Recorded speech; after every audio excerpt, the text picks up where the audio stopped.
Beautiful student, তোমাদেরকে সবাইকে আজকে স্বাগতম। আমাদের যে ক্লাসটা বাকি ছিল সেই ক্লাসটা আজকে পূরণ করব। তোমরা হয়তোবা নেম টেক দেখে বুঝতে পারছো কোন ক্লাসের উপর। আসলে এই ক্লাসটা কিসের উপর ছিল? ট্রান্সফরমেশনের মধ্যে এই ক্লাসটা ছিল। আমরা পর্যন্ত শেষ করছিলাম, ঠিক আছে? যারা যারা মিস করছো তারা একটু ব্যাকের চ্যানেলগুলো দেখে আসো ভিডিওগুলো। এখন আমাদের কি ছিল? ইভা ছিল না, ইটা কমপ্লিট হয়ে গেছে। এখন ভি আর টা কমপ্লিট করবো আজকে। তাহলে অ্যাফার্মেটিভ থেকে নেগেটিভে ভি থাকলে কি হবে এবং এ থাকলে কি হবে সেই বিষয়টা নিয়ে আজকে আমরা আলোচনা করব। আজকে আমরা ভি ধরবো, ভিতে ধরবো হচ্ছে ভেরি, ভিতে কি ধরবো? ভেরি। আচ্ছা, এখন আমরা দুইটা বক্স করে নিলাম অ্যাফার্মেটিভে, আর একটা করে নিলাম হচ্ছে নেগেটিভে। ক্লিয়ার? নেগেটিভে করে নিলাম। যদি অ্যাফার্মেটিভ সেন্টেন্সে ভেরি থাকে, যদি অ্যাফার্মেটিভ সেন্টেন্সে কি থাকে? ভেরি থাকে, তাহলে সেটাকে নেগেটিভ করার সময় আমরা কি করব? এই যে এটা কি, যেটা অক্সিলারি ভার্ব থাকবে সে অক্সিলারি ভার্বের সাথে নট দিব, তারপরে অপোজিট ওয়ার্ড থাকবে, অপোজিট ওয়ার্ড, তারপর সবার শেষে অ্যাট অল বসবে। এইটা হচ্ছে আমাদের স্ট্রাকচার। একটু শুনতে অনেক বড় বড় লাগতেছে না? হ্যাঁ, অনেক বড় লাগতেছে। তো এইটাকে আমরা কি করব? সংক্ষিপ্ত আকারে নিয়ে আসবো। কিভাবে? দেখো, এটাকে যদি নিয়ে আসি, ভেরির আসলে দুইটা রুলস। ভেরির হচ্ছে দুইটা রুলস, এই একটা ভেরি, এই একটা ভেরি নিলাম। ক্লিয়ার? আচ্ছা, এখন প্রথম ভেরিতে যদি অ্যাফার্মেটিভ সেন্টেন্সের অ্যাফার্মেটিভ টু নেগেটিভে যদি ভেরি থাকে, এখানে যদি ভেরি থাকে, আমরা কি করব? শুধু ভেরির জায়গাতে নট এ লিটল বসায় আমরা চেঞ্জ করতে পারবো। শুধু ভেরির জায়গাতে নট অর লিটল বসায় আমরা চেঞ্জ করতে পারবো। আবার দুই নম্বর, আমি একটা সেন্টেন্স লিখি, সেন্টেন্স লিখলে আরো তোমরা স্পষ্ট হবে এই জায়গাতে। আমি দেখলাম বেশি কিছু হয়ে যাচ্ছে নাকি? He is a very very good boy. এখন বললো, ভাই আপনি এটাকে নেগেটিভ করে দেখান। আমার কোনো কাজ নাই, আমি কি করব? আমি জাস্ট কি করব? হি ইজ দিলাম, এই যে ভেরি আছে না, এই ভেরি জায়গাতে আমরা নট এ লিটল বসিয়ে দেবো। তাহলে he is not a little. আর কিচ্ছু চেঞ্জ করতে হবে না, এইভাবে তুমি পূরণ করে দিবা, ঠিক আছে? তবে পরীক্ষার হলে এই রুলসটা আমরা ফলো করব না, আমরা দ্বিতীয় রুলসটা ফলো করব। দ্বিতীয় রুলসটা আমি আগেই লিখছিলাম, দ্বিতীয় রুলসটা এই যে উপরে আমি আগেই লিখছি, এই রুলসটা দ্বিতীয় রুলসটা।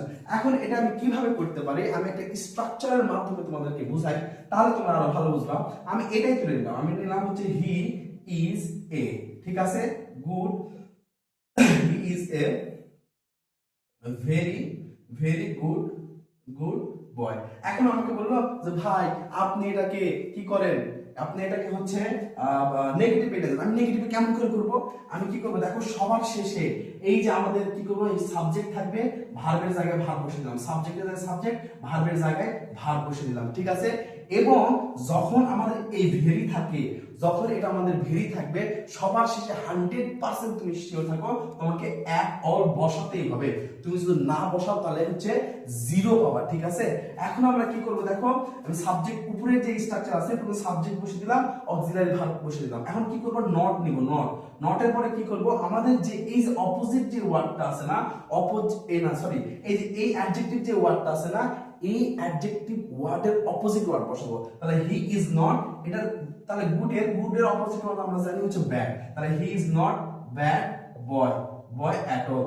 বুঝতে পারছো না পারোনি? যারা বুঝতে পারোনি তারা কমেন্ট করবা, তাদের জন্য আবার ক্লাস করে দেবো। আমি আবার একটু করে তোমাদেরকে রিভিশন দিয়ে দেই।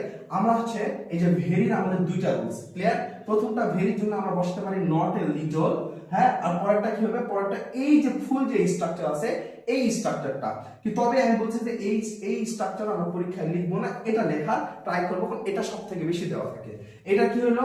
He is a very good boy. এই যে ভেরি আছে, ভেরির জন্য আমাদের পরিবর্তনটা কি হবে? অক্সিলারি যে ভার্ব থাকবে, তার সাথে নট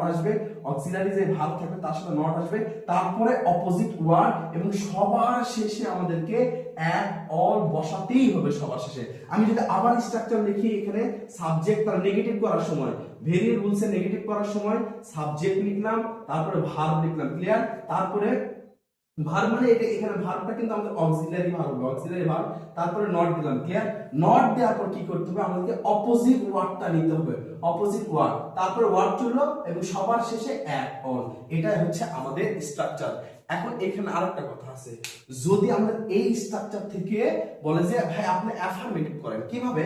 আমি এখানে লিখলাম, আমি একটু মুছে দিই, এখানে উপরে লিখি, উপরে লিখে এখানে একটু বেশি ভালো হবে, উপরে এই বক্সের মধ্যে লিখি, আমি লিখলাম he is not a bad boy at all। এখন দেখো বললো যে এই সেন্টেন্সটাকে আপনি অ্যাফার্মেটিভ করেন, আমি কি করব, কি রে পুরো সেন্টেন্সটা পড়লাম, পড়ার পর দেখলাম কি রে এই যে কি দেওয়া আছে, at all দেওয়া আছে, তার মানে আমি 100% শিওর হয়ে গেলাম এখানে ভেরি বসবে। আচ্ছা তাহলে যেহেতু আমি শিওর হয়ে গেলাম আমাদের ভেরি বসবে, তাহলে যে নটটা আছে সেই নটটা বসবে না। এখন কি হবে, যে অ্যাডজেক্টিভটা দেওয়া থাকবে বা যে ওয়ার্ডটা পরিবর্তন করতে হবে সেই ওয়ার্ডটার অপোজিট ওয়ার্ড দিতে হবে। তাহলে আমি লিখলাম হি ইজ এ, নট বসে গেল চলে গেল, তারপর ভেরি বসে যাবে, তারপর কি আসবে অ্যাডজেক্টিভ, এই যে ওয়ার্ডটা লিখছি সেই ওয়ার্ডের অপোজিট ওয়ার্ড ভেরিটা নিয়ে আসার পরে, তাহলে আমি কি করলাম এখানে গুড বয়। এইভাবে আমাদেরকে পরিবর্তন করতে হবে, আমরা এইভাবে পরিবর্তন করব, পরিবর্তন করলে ভেরি রুলসটা আমাদের আসবে।